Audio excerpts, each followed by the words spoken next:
আসসালামু আলাইকুম রহমতুল্লাহি ওবারাকাতু। খুবই গুরুত্বপূর্ণ কথা, প্রত্যেকে মনোযোগ সহকারে শুনবেন।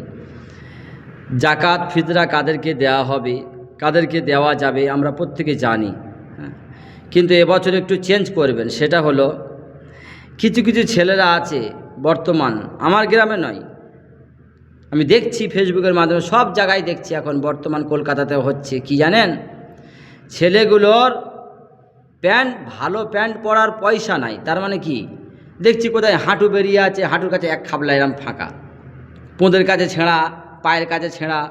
আবার দড়ি জানি সেই পায়জামায় লাগানো হয় দড়ি, সে দড়ি 4-5টা ঝুলছে, প্যান্টগুলো এদিক ওদিক ছেঁড়া। ওরা পয়সা দিয়ে ছেঁড়া প্যান্ট পরছে, তো ওদের পয়সা কম আছে, ফিদরার টাকা যা আছে ওদেরকে দিবেন, জাকাতের টাকা, ওরা প্যান্ট কিনবে ভালো। ওরা বদমাইশ নয়, বদমাইশ হচ্ছে ওর গার্জেন।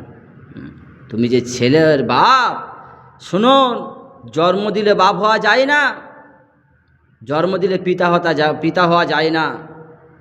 সন্তানকে মানুষ করবেন আপনি, সন্তানকে শিষ্টাচার দিবেন আপনি। ও আদাবাহু, সন্তান পৃথিবীতে আসলে তাকে সুন্দর শিষ্টাচার দিবেন। আপনি ছেঁড়া প্যান্ট কেন কিনে দিলেন? হ্যাঁ, আবার চুল কাটছে, এইখানে ছেটে ছেটে ছেটে ছেটে এইখানে সে বাটি ছাঁট। আবার একজন দেখছি সেই ঘাড় পাড় কিছু নেই, এখানে সোজা এরম টেনে দিয়েছে, সেই গজনী কাটিং। তুমি বাপ হয়েছো, সন্তান মানুষ করতে পারো না, তোমাকে হিসেব দেওয়া লাগবে। সন্তান পৃথিবীতে আসলে ওয়াদাবাহু, তার সুন্দর শিষ্টাচার শেখাবেন।